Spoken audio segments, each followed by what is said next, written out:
আসসালামু আলাইকুম everyone, welcome to my channel juice কিচেনে। আজ আমি আপনাদের তৈরি করে দেখাবো ইলিশ মাছের ঝাল কষা। খিচুড়ি, পোলাও কিংবা সাদা ভাতের সাথে এই রেসিপিটি খুব ভালো লাগবে।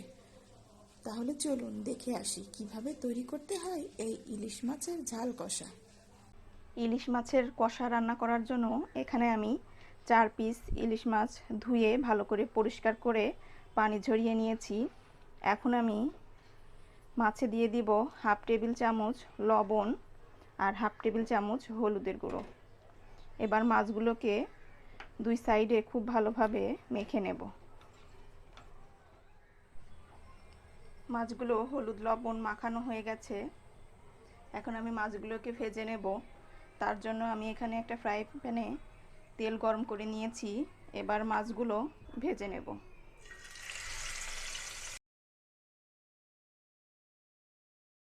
খুব বেশি কড়া করে ভাজবো না, দুই সাইড মিনিট খানিক করে ভেজে নেব। মাছগুলো ভাজা হয়ে গেছে, এখন আমি মাছগুলো তুলে নিচ্ছি। এখন আমি এই তেলেই দিয়ে দিব হাফ কাপ মতো পেঁয়াজ কুচি।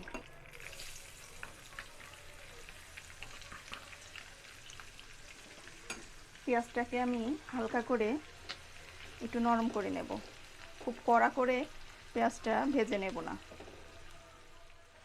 পেঁয়াজটা হালকা করে ভাজা হয়ে গেছে, এখন আমি দিব হাফ টেবিল চামচ রসুন বাটা আর মাঝারি সাইজের একটা পেঁয়াজ বাটা। এবার পেঁয়াজ আর রসুনটা কাঁচা গন্ধ না যাওয়া পর্যন্ত এটা ভেজে নেব।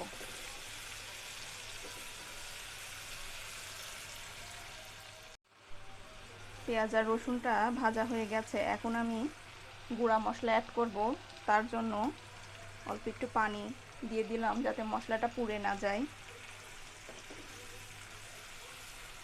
এখন আমি একে একে গুঁড়া মশলাগুলো দিয়ে দিব স্বাদ মতো লবণ,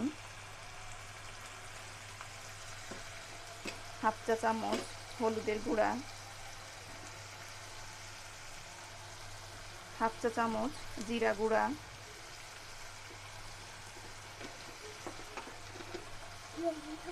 হাফ চা চামচ ধনিয়া গুঁড়া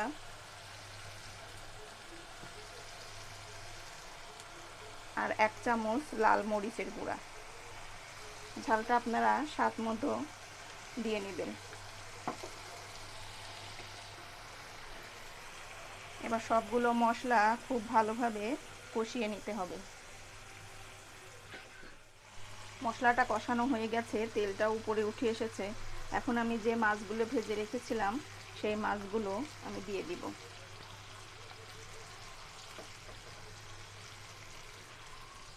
এবার এই মশলার সাথে মাছগুলো মিনিট খানিক কষিয়ে নেব।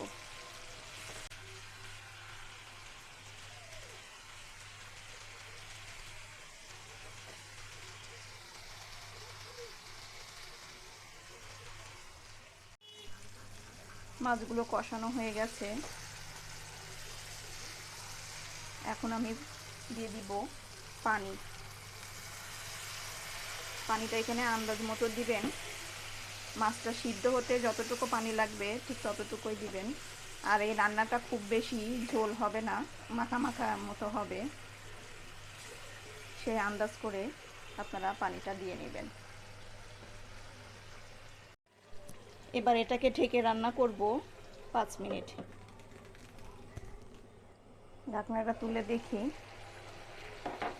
এর ভিতরে আমি একবার ঢাকনাটা তুলে মাছটা উল্টে দিয়েছিলাম। এখন আমি দিয়ে দিব 2টা কাঁচামরিচ মাঝখান থেকে ভেঙে নিয়েছি। কাঁচামরিচটা দিলে সুন্দর একটা ফ্লেভার আসে। এবার আমি আবারও 2 মিনিট ঢেকে রান্না করে নেব।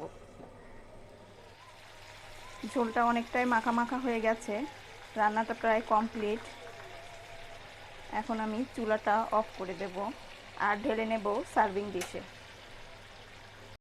তৈরি হয়ে গেল খুব সহজে ইলিশ মাছের ঝাল কষা। রেসিপিটি অবশ্যই বাসায় ট্রাই করবেন। আর ভালো লাগলে লাইক, কমেন্ট, শেয়ার করে পাশে থাকবেন। ধন্যবাদ।